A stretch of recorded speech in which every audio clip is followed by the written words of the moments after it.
안녕하세요. 감성편지 김다원입니다.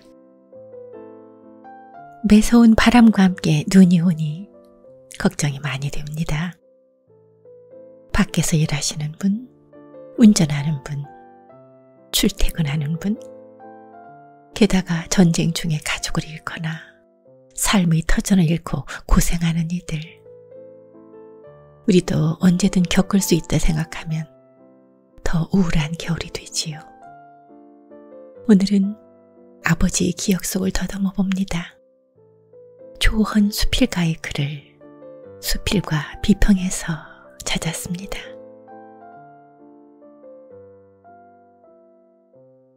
구독과 좋아요는 사랑입니다. 아픈 기억도 힘이다. 조헌. 6.25 동란, 고향 사람 20여 명이 보따리를 짊어진 채 피난길에 나섰다. 거기가 일가 친척들이다.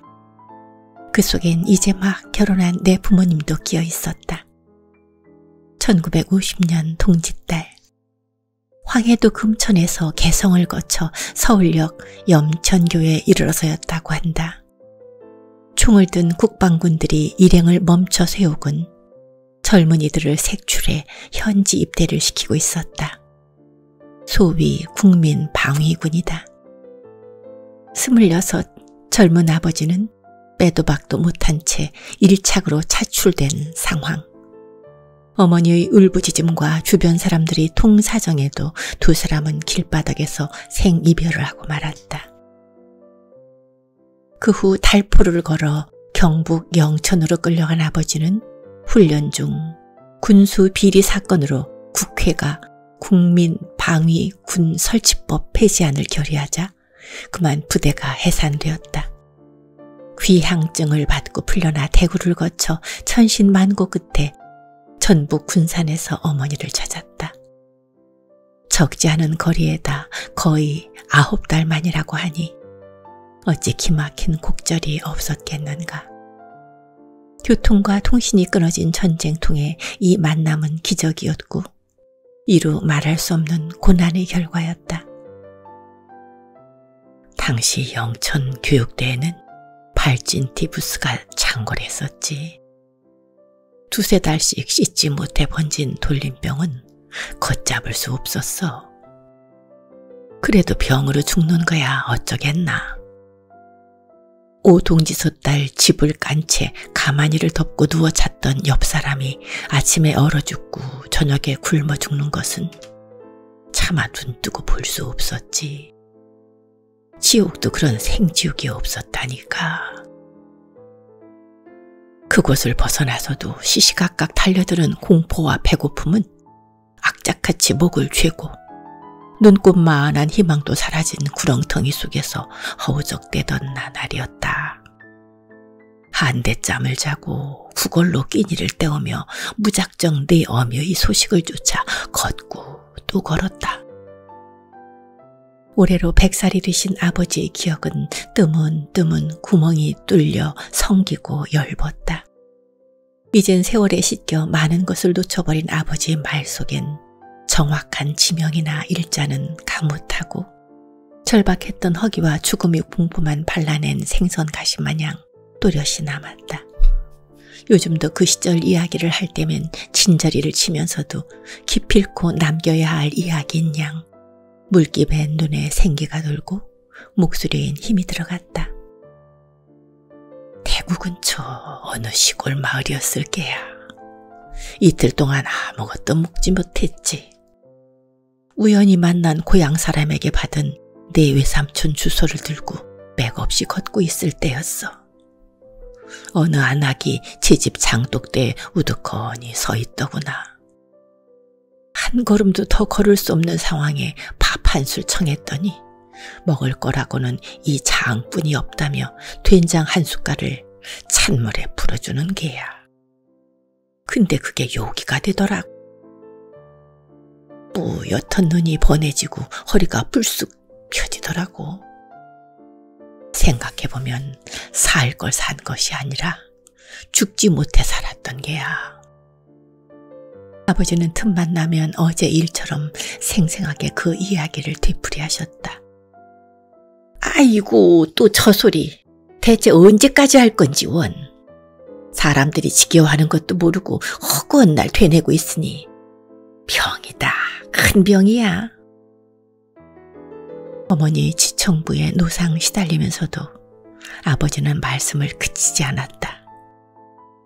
우리마저 말없이 세상을 뜨면 잿갓놈들이 뭘 알겠어. 전쟁을 알아? 배고픔을 알아? 서너 끼만 굶어보라지 눈에 뵈는 게 있는지. 어디 그뿐인가.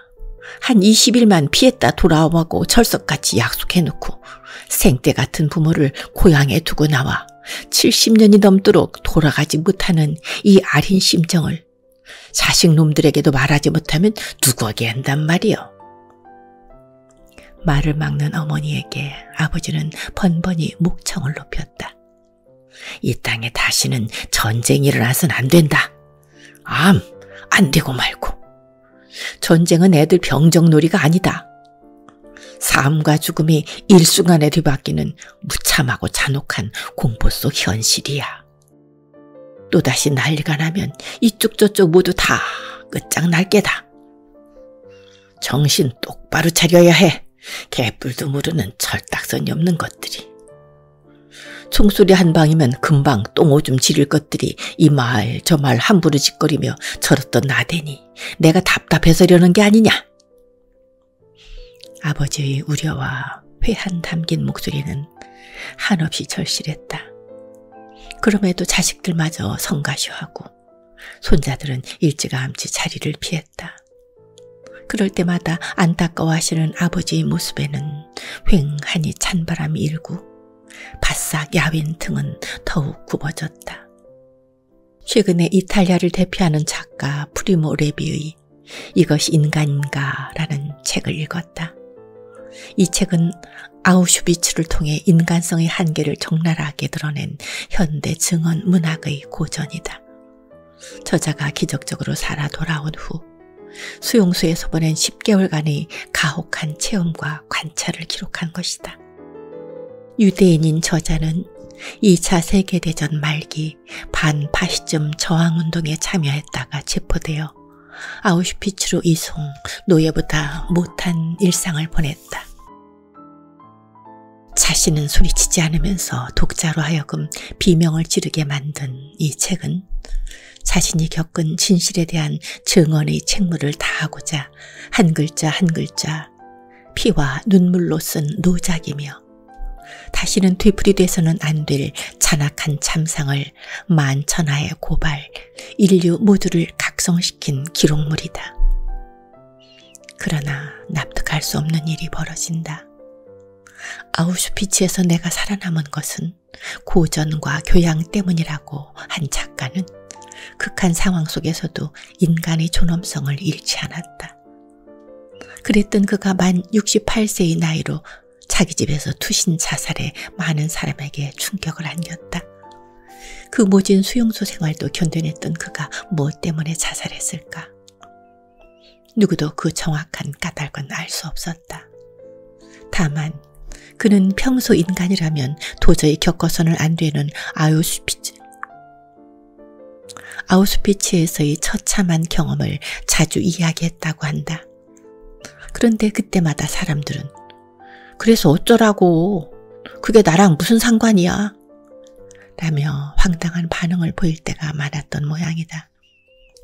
그 점을 힘들어했던 그는 그럴 때마다 무력감, 실망감, 절망감이 너무 컸음을 주변에 자주 토로했다고 한다. 즉 남들에게 자신의 고통을 이해받지 못하는 것이 살아남기 위해 처절하게 몸부림쳤던 일들이 다른 사람들에게는 그냥 그런 이야기로 여겨지는 것이 더 견디기 어려웠던 것은 아니었을까.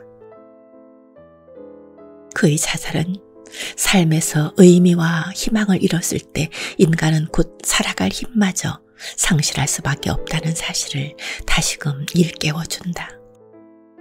사람에게는 역사와 시대의 소용돌이 속에서 자신이 부당하게 겪은 또는 억울하게 당한 일을 끊임없이 기억하고 증언하고자 애쓰는 욕구가 있는 게 아닐까. 자신의 의식이 있는 한 지워지지 않는 참혹했던 기억을 움켜쥐고 누군가에게 하소연하여 그 상흔이라도 남기고 싶은 것은 아닐지. 인간은 기억 때문에 힘들기도 하지만 기억 때문에 살아가기도 한다. 어떤 의미에서는 기억이 인간을 버티게 해주는 힘이기도 하다는 어느 정신과 의사의 말이 새삼 떠오른다.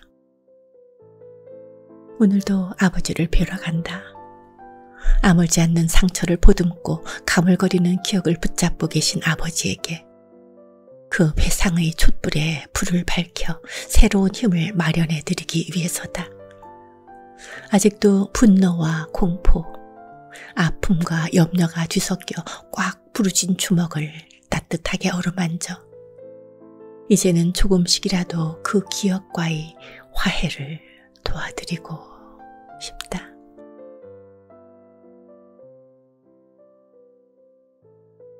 저도 부모님이 돌아가시고 나서야 알았습니다. 더 많이 듣고 녹음이라도 할 것을.